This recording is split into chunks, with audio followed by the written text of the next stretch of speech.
Alors, on va faire la correction de Patapon. Je vais vous montrer la méthode en fait de construction. Je ne vais pas vous montrer la construction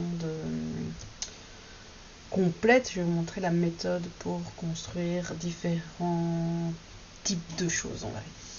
Donc, ici, je vais importer le modèle sur le calque modèle. Donc, fichier importer. Ici. Ok, je prends Patapon. Oui, je vais continuer l'importation. Je fais un cliquer glisser pour ajuster directement à ma page. Ici, vous vous souvenez que quand il y a une croix sur l'image JPEG ou PNG, ça veut dire que le fichier n'est pas incorporé. Donc dans les propriétés, on va l'incorporer. Oui. En fait, j'avais déjà créé un calque modèle. Hein, donc s'il n'est pas encore en calque modèle, vous double-cliquez, vous cochez la case et vous l'appelez modèle. Voilà, ici il est déjà à 50%. Donc voilà, je vais le verrouiller et je vais commencer à construire le fond. Donc voilà, j'avais déjà préparé quelques calques. Ici le fond, d'accord. Donc on va... ce qu'on peut faire, c'est procéder par méthode et déjà faire tout ce qui est à l'arrière. Donc le ciel orange, on va prendre juste un rectangle. Hop. Ouais, je suis sur... J'ai une tablette graphique là, donc parfois ça clique pas bien. Voilà.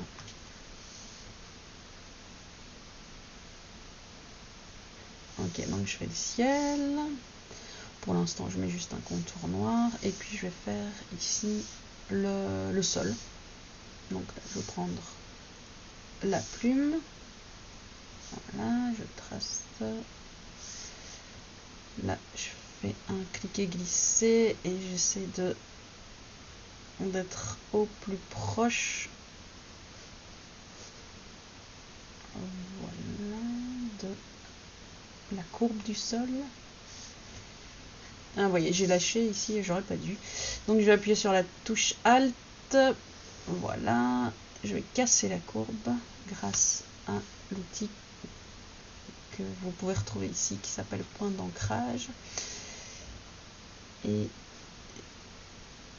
je vais refermer la forme. Voilà. J'ai recliqué ici parce que j'étais pas sûr qu'il allait bien me fermer ma forme. J'étais pas sûr d'être sorti de la forme. Donc voilà, par sécurité, j'ai recliqué.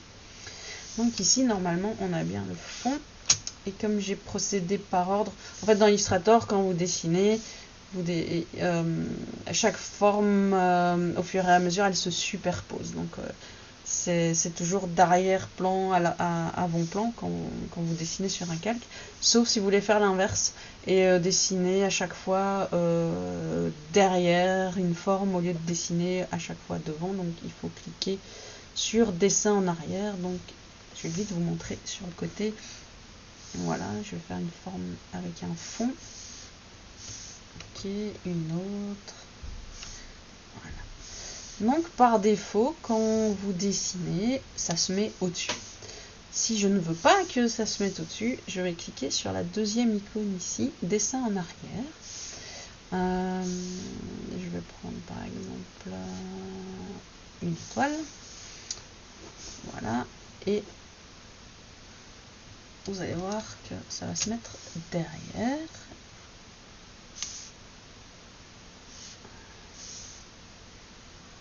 Derrière la dernière forme que j'ai tracée. D'accord?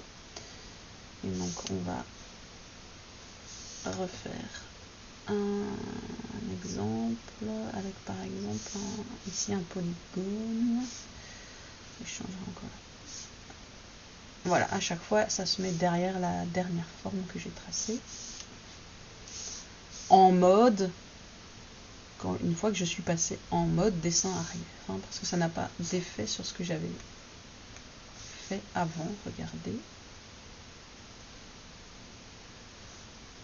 ça ne se met pas derrière.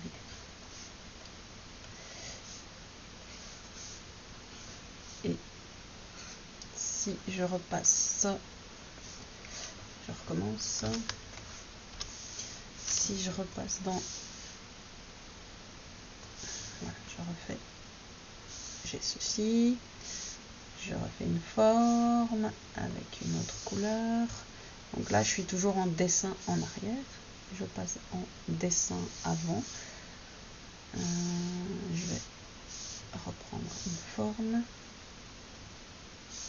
Et ça se met bien devant. Voilà. Je repasse en dessin en arrière.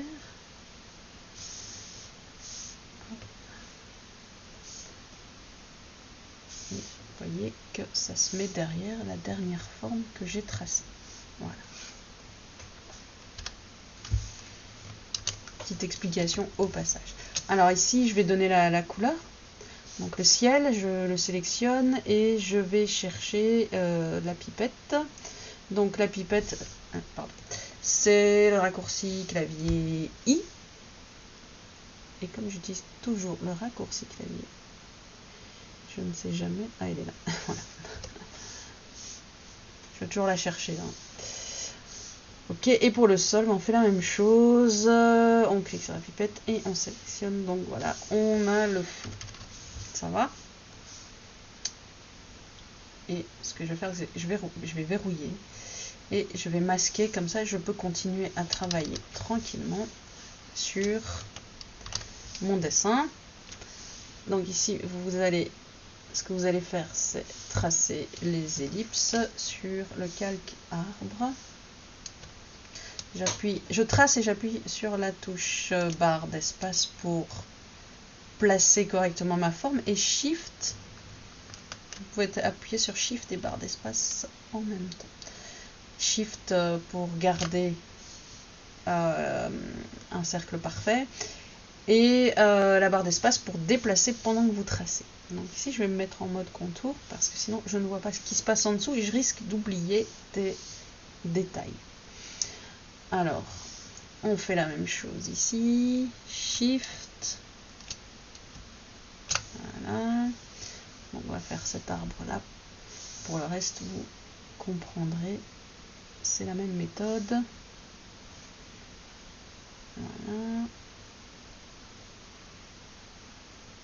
J'essaie de ne pas faire trop de points, d'être au plus proche, et mon but aussi c'est de ne pas casser les courbes.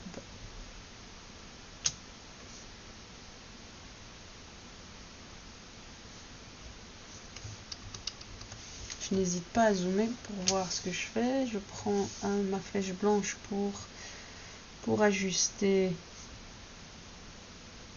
mon arbre, et s'il le faut, je replace mes points d'ancrage pour épouser la courbe de la manière la plus précise possible.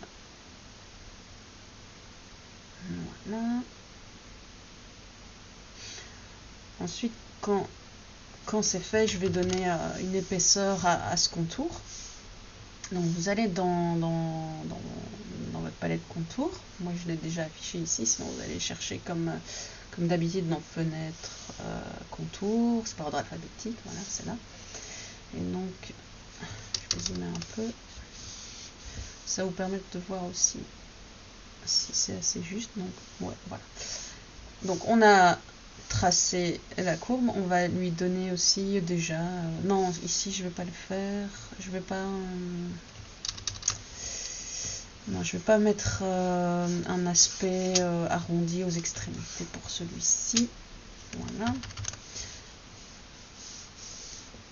Ok, donc vous tracez. Je reprends l'enregistrement. J'espère que ça marche. Donc ici, je trace la petite branche, la petite ramification. Et je vais lui ajouter une extrémité arrondie.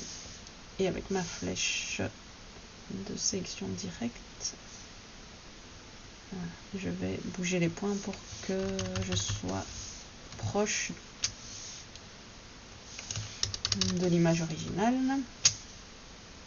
Voilà. Donc pas trop de points.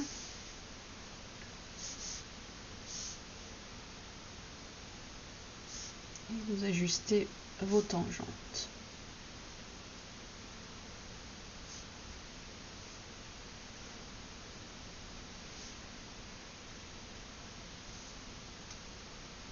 et vous bougez si besoin les points.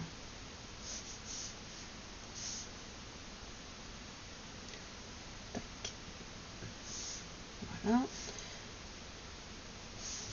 Hop, ici j'appuie sur Escape pour sortir du tracé. Je reprends ma plume et je trace. Ah, pas sorti du tracé. Ah ouais, c'est peut-être à cause de mon enregistreur d'écran. Ok. C'est légèrement courbé. Voilà. Alors une fois que vous avez fait ça, ce que vous pouvez faire, c'est sélectionner vos différents... J'appuie sur Shift pour ajouter à la sélection. Voilà. Vous sélectionnez vos branches et vous allez dans Objet, Tracer, Vectoriser le contour. À ce stade-ci, je pense que vous pouvez déjà faire un Pathfinder. Je sais pas, ils sont pas affichés chez moi. Ils sont là. On va réunir le tout. On va donner la bonne couleur. Donc je vais chercher la pipette et je vais prendre ceci. Pareil pour ce qui représente le feuillage. Et je vais donner la bonne couleur. Ici, je vois que mon cercle n'est pas bien mis, je l'ajuste. Donc voilà, ainsi de suite pour les arbres. Hop, ça, on va le mettre... attendez, parce que j'ai une tablette graphique et j'ai mis des raccourcis sur mon stylet. Voilà, et ça, on va mettre en disposition premier plan. Voilà. Et ici, je vérifie ici le bas. Voilà, il faudra peut-être ajuster ceci sans trop déformer la courbe.